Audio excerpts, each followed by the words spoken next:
Sir यहाँ पर हमारे पास सवाल में ये कहा गया है कि एक आपके पास बेसिकली सॉलिड स्फीयर है जिसको कि हम लोगों ने आगे की तरफ स्पीड दिया हुआ है बेसिकली वी नॉट और क्लॉकवाइज सेंस में एंगुलर स्पीड दिया हुआ है omega naught is equal to V not by 3 है, राइट।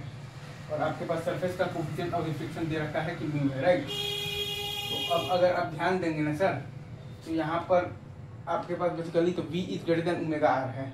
तो आप बॉटम ऑफ द पॉइंट पर आप ध्यान दीजिएगा तो ग्राउंड के रेस्पेक्ट में फॉरवर्ड डायरेक्शन में मूव कर रहा है, मतलब कि आपके पास फॉरवर्ड स्लिपिंग है। तो काइनेटिक फ्रिक्शनल फोर्स आपका बेसिकली बैकवर्ड डायरेक्शन में लगेगा टू में, तो v equal to omega are.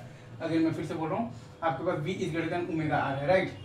मतलब कि आप अगर बेसिकली तो ग्राउंड के रेस्पेक्ट में देखिएगा तो बॉटम ऑफ जो पॉइंट जो है वो आपका बेसिकली फॉरवर्ड डायरेक्शन में मूव कर रहा है, मतलब कि आपके पास बेसिकली फॉरवर्ड स्लिपिंग है। तो काइनेटिक फ्रिक्शनल फोर्स आपका रहेगा बैकवर्ड डायरेक्शन में रहेगा टू में, तो v equal to omega, right.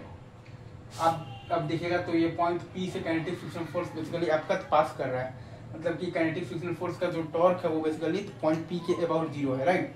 मतलब कि आप पॉइंट P के अबाउट लगा सकते हैं एंगुलर मोमेंटम कंजर्वेशन। तो वही काम हमने यहाँ पर किया है। तो m v नॉट आर और प्लस है हमारे पास 2/5 mr स्क्वायर इंटू है हमारे पास तो v नॉट बाई 3r और ये बराबर है हमारे पास बेसिकली तो जब प्योर रोलिंग स्टार्ट हो जाएगा तो तब का एंगुलर मोमेंटम है आपके पास m/5 इंटू m इंटू है आपके पास तो v of the pure rolling into r।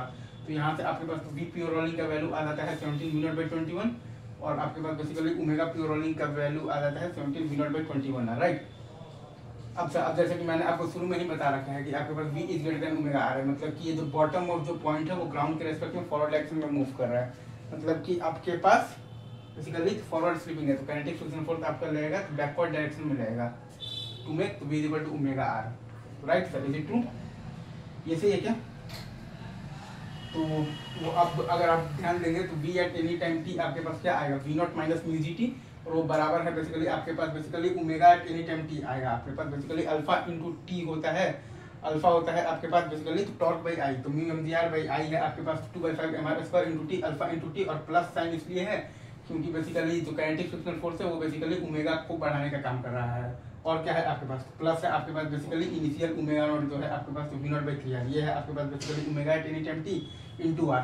तो v इक्वल टू मतलब कि ओमेगा आर लगाने से आपके पास आ गया है बेसिकली तो जो टाइम जब प्योर रोलिंग आपका स्टार्ट होगा तो वो आपका आ गया है basically 4 v not by 21 mu g और v प्योर रोलिंग आपके पास आ गया है 17 v नॉट बाई 21 और ओमेगा प्योर रोलिंग आपके पास अगेन वहीं आ गया है 17 v नॉट और बाई आ गया है बेसिकली 21 आर।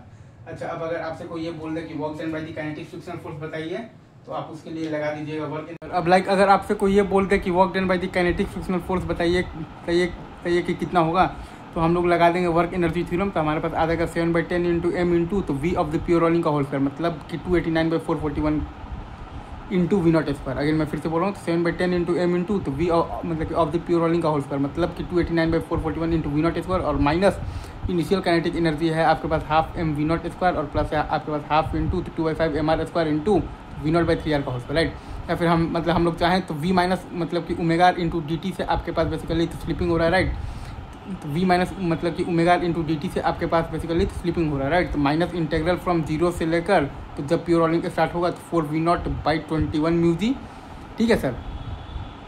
और आपके पास बेसिकली तो v at any time t है v not minus mu g t और माइनस है आपके पास basically omega at any time t है v not by 3r plus 5 mu mgr by है आपके पास बेसिकली तो 2mr square into t into r तो v minus omega into D t into F है आपके पास तो म्यू एम जी।